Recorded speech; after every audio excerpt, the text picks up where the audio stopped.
बिस्मिल्लाहिर्रहमानिर्रहीम। अस्सलाम वालेकुम नाज़रीन, मैं जी साकियों। आज 24 जून 2022 का दिन है और शाम के 7 बजने वाले हैं। नाज़रीन, सैलाब के हवाले से बहुत सारी रूमर्स और अफवाहें गर्दिश कर रही हैं। इस हवाले से चंद दोस्तों की कॉल्स भी आई और उन्होंने कहा कि भारत की तरफ से कोई सैलाबी रेला आ रहा है या छोड़ा जा रहा है सलाल डैम से या कहीं और से। तो मतलब इस तरह की बहुत सारी अफवाहें गर्दिश कर रही हैं। चूँकि मैं सैलाब मुतासरा इलाके में रहता हूँ, तो इस हवाले से जब मैं कहीं जाता हूँ तो मकामी जो दोस्त अहबाब हैं वो भी पूछते हैं मुझे कॉल्स करके। वैसे भी आज मुझे एक दो जगह पे जाने का इत्तेफाक हुआ तो लोगों ने कहा कि जी बहुत बड़ा कोई सैलाबी रेला आ रहा है और भारत की तरफ से छोड़ा जा रहा है। और लोग ये भी कहते नज़र आए कि मौजूदा जो हुकूमत है इसके दौर में तमाम बड़े सैलाबी रेले आए हैं, या हुस्न इत्तेफाक है, या वैसे कोई अंदरूनी मामला है जिसकी वजह से ये सैलाबी रेले आते हैं या छुड़वाया जाता है।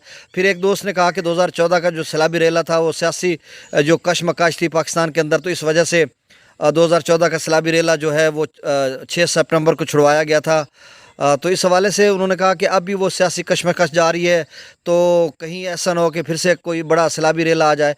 तो आप सबकी इतला के लिए अर्ज़ है कि ये जो रूमर्स हैं ये बस महज अफवाहें हैं, कोई इसमें अभी तक सदाकत नहीं है। अगर सैलाबी रेला आएगा भी तो वो अगस्त या सितंबर में आएगा, जब बारिशें बरस चुकी होंगी और उसके बाद डैम्स भर चुके होंगे और मज़ीद बारिशें आएंगी और उसके बाद उनको स्टोर करना मुश्किल हो जाएगा। तो फिर एक सूरत हाल बन सकती है कि डैम्स फुल हैं और पानी इनफ्लो है, तो फिर उतना आउटफ्लो निकालना पड़ेगा, तो मतलब जितना आएगा उतना निकालना पड़ेगा। तो अभी तो कहीं कोई सैलाबी सूरत हाल नहीं है, लेकिन 2-3 दिन कबल जो है सलाल डैम से कोई 2 लाख के करीब पानी छोड़ा गया था, वो जो अब पाकिस्तान में दाखिल हो चुका है मराला से गुजर कर खानकी, और खानकी से अब कादराबाद या अतरिमो की तरफ बढ़ रहा है। तो वो 70-80 हज़ार के करीब आके अतरिमो पर पहुँचेगा। तो वो कोई सैलाबी सूरत हाल नहीं है। और अगर जेलम की बात करें तो जेलम में भी नॉर्मल पोजीशन है। जो इस वक्त जेलम में पानी की आमद है, दरिया जेलम में, वो मंगला डैम में जो आमद है, इनफ्लो है, वो 53,251 क्यूसेक है। यानी मैं देसी लफ्ज़ों में बताऊं कि 53,251 क्यूसेक। और जो आउटफ्लो है, जो बाहर आ रहा है, जो बाहर निकल रहा है दरिया जेलम से मंगला डैम से बाहर, वो 25,000 क्यूसेक है। तो 25-30 हज़ार क्यूसेक तो वह वैसे पानी उसके लिए छोड़ते हैं। और जो मंगला डैम का लेवल है वो पहले मैं बता चुका हूँ कि जो डेड लेवल है वो 1050 फीट पे, और जो मैक्सिमम लेवल है वो 1242 फीट तक है।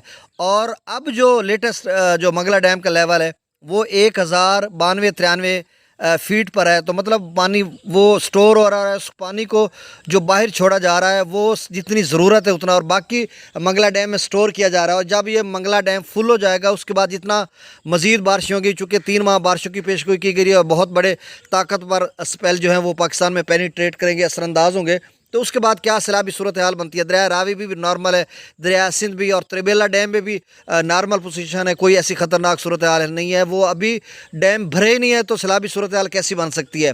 और जो अगर इंडिया की बात करें, बगलियार डैम या सलाल डैम दोनों नया चनाब पर बनाए गए हैं, तो वहाँ पर भी कोई ऐसी ख़तरनाक सूरत हाल नहीं है। अभी डैम्स में पानी भरा ही नहीं मुकम्मल, तो वहाँ से जो छोड़ा गया वो इसलिए छोड़ा गया कि उसको निकाला गया, और बाकी जो पानी बारिशें हो रही थी उसको स्टोर किया गया। और मज़ीद जब वो भरेगा तो उसके बाद कोई सैलाबी सूरत हाल बनेगी। आप अफवाहों पर कान ना धरें। अब कोई भी ऐसी कोई सैलाबी सूरत हाल बनेगी तो आपको अपडेट करेंगे। अभी कोई सैलाबी सूरत हाल नहीं और ना ही बन सकती है। जो बारिशों का स्पेल है, वो जो ताकतवर स्पेल है, वो 1 जुलाई से असरअंदाज होगा। और उसके बाद वो किन किन इलाकों में बारिशें बरसाता है और किस कदर कितनी मिलीमीटर बारिश होती है, उसके बाद फिर सूरत हाल बनेगी कि क्या अब कोई और सैलाबी रेला आ सकता है या नहीं आ सकता। अल्लाह ताला हमें जुमला आफात से महफूज रखे। बहुत शुक्रिया। आप सबसे गुजारिश है, जो नए दोस्त आने वाले हैं वो मेरे इस चैनल चश्मे साकी को सब्सक्राइब करें। बहुत शुक्रिया। दुआओं में याद रखिएगा। अल्लाह हाफिज़।